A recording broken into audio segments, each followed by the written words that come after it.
Hello Sagittarius, Sun, Moon and Rising. These are your messages for December, and a very happy birthday to those of you that are celebrating your solar returns during this time.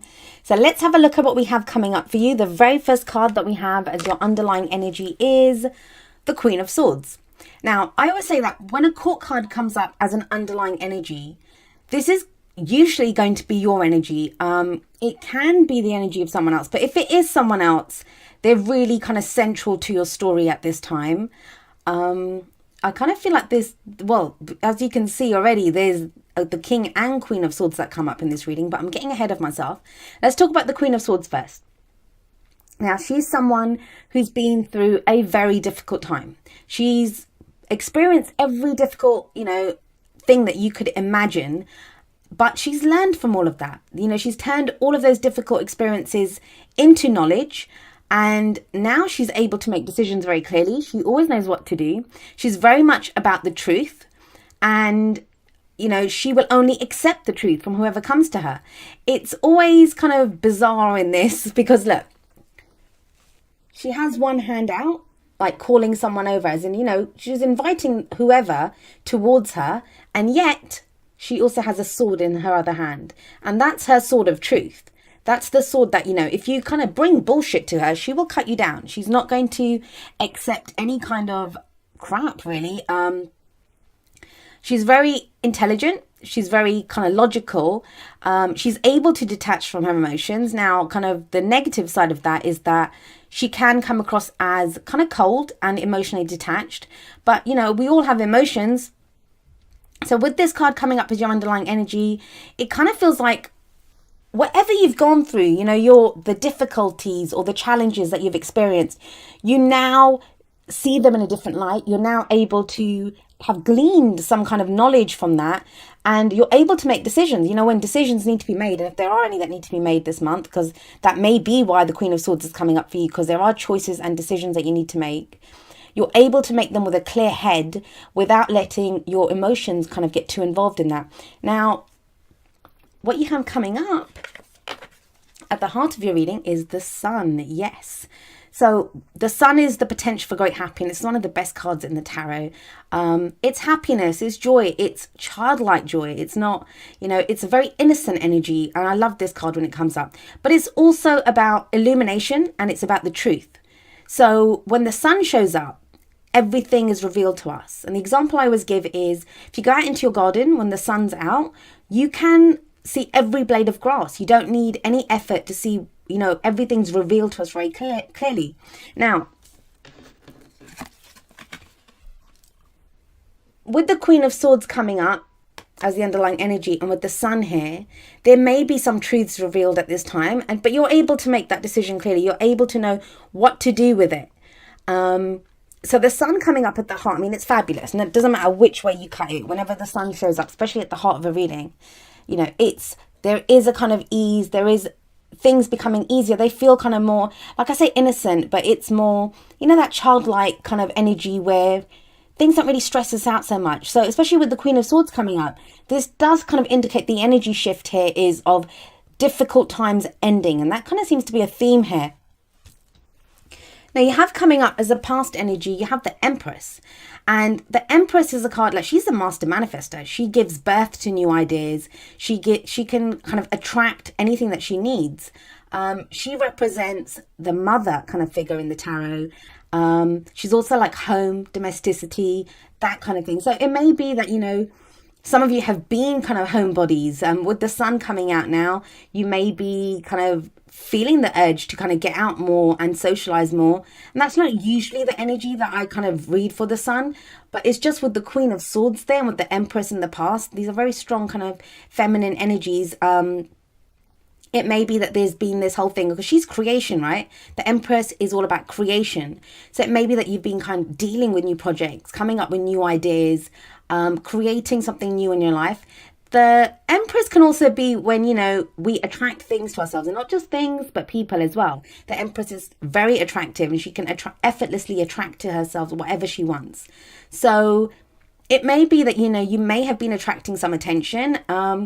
And if you weren't kind of ready for that in the past, you might be now. The reason I say that is we have the King of Swords coming up as the present energy. Now, sitting above the King of Swords is the Queen of Swords. So yes, we have a couple here. Whenever the King and Queen of any suit show up, that is a couple. And please remember, if this is referring to a same-sex relationship, then, you know, this is just the divine feminine rather, and the divine masculine energy. They just represent a couple. Now, I always see these two as a meeting of minds. Like, you know, they can share ideas and they are on the same page. They have the same vision. For some of you, this is not a relationship reading. You may have been trying to give birth to a new idea, a new project, a new hobby even, but something new that you started here. So you gave birth to it. The Empress, she kind of, yes, she creates, but it's always the Emperor, the card that comes after the Empress in the tarot, who comes and brings order to that, who knows what to do with it. It's the Emperor that does it. She gives birth to it though. So it may be now, this is a partnership. You know, you have someone here who's on the same page as you, who has the same vision as you do, and there's a meeting of the minds, and you're able to move forward with an idea or a project.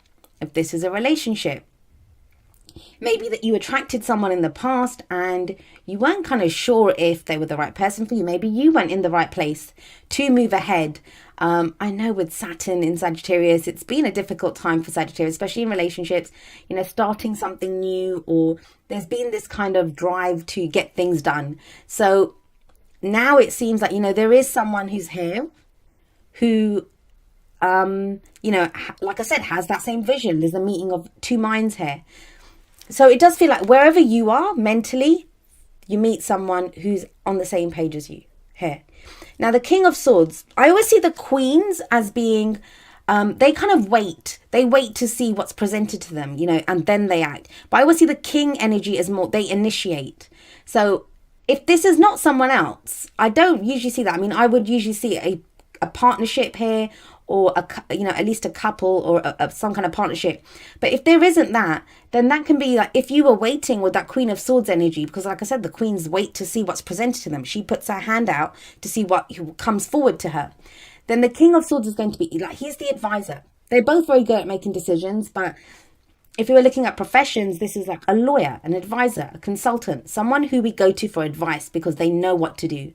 It's that very logical, very clear idea of how to proceed, how to go forward. And whatever it is that sends you forward, we have the Page of Wands. So this is very exciting. This is something that feels great. It feels like a new adventure. And now Wands energy, it's your energy. I don't know if I said this, but Swords energy is air energy. So some of you may be dealing with an air sign, which would be Aquarius, Gemini, or Libra. But, you know, I always say take that with a pinch of salt, because we don't know. We can have those energies anywhere in our chart. So it doesn't have to be just a sun sign. Always look at the energies of those cards and see if it's someone who's acting very logically at this time, coming forward with truth. If you're kind of worried that someone's not been telling you the truth, with the King and Queen of Swords coming up, there would be the truth. And with the Sun, that's illumination. So if you've been waiting for some information, you've been waiting for some news, if you're not, you know, waiting for some clarity about something, a relationship, a job, whatever it is, feels like you get that. That's with that King of Swords coming up in the present, it does feel like you get that. But the Page of Wands, to me, it can be good news. It's good news that, you know, gets us excited. Wands are all about our creative energies, you know, the energy that we put out into the world. So when the Page of Wands kind of shows up, this is where we may receive news, and it's something that gets us very excited, and we feel like we want to go forward. The Page of Wands is the adventure. I always see a new adventure beginning when the Page of Wands shows up. The pages to me are kind of like a lesser energy of the aces. So they kind of show new beginnings for me as well. So there is a new adventure coming up for you. And it may have been something that you've been hoping for or wishing for quite a while now. And the reason I say that is the advice card, or the crowning energy that we have for you, is the Star. So some of you may be dealing with an Aquarius, because this is the card for Aquarius, and you do have the King and Queen of Swords there. But the Star card, it's that card, it shows up in the tarot after the Tower. So this is like after a difficult period. This is a card of healing. It's a very spiritual energy. it's that, star that shows up in the night sky to guide us to our wishes, guide us to our dreams. It can be a helping hand. It's the promise of a new beginning. And when I saw the whole spread, and especially with the star card coming up at the end, it very much spoke to me of, the last 3 years. And like I said, I know what it's like. I have a Sagittarius rising sign, and it's been hard with Saturn there. It's been, a lot of the energy, I guess, that Sagittarius usually has kind of been dimmed. I know that's been returning. But with the star card coming up here, this is a new beginning coming up. This is wish fulfillment. This is hope. And that's maybe have been something that, has been missing for a while. You have the Empress here above the star card. So when the Empress shows up above the star card, what that's actually saying is that, you may have started something new. You may have started a new project. You may have, I don't know, this could be the mother card. So that could be parenthood. Maybe you've literally given birth to a child. And it may have been difficult, like you've not known where you're going, which way you're headed. But with the star showing up, it's showing that, yes, you're headed towards your dreams. You're headed towards what you've been wishing for. This is the wish fulfillment card. But more than anything, to me, this talks about new beginnings and healing. It's that healing energy where, we just have hope. It's a very hopeful energy.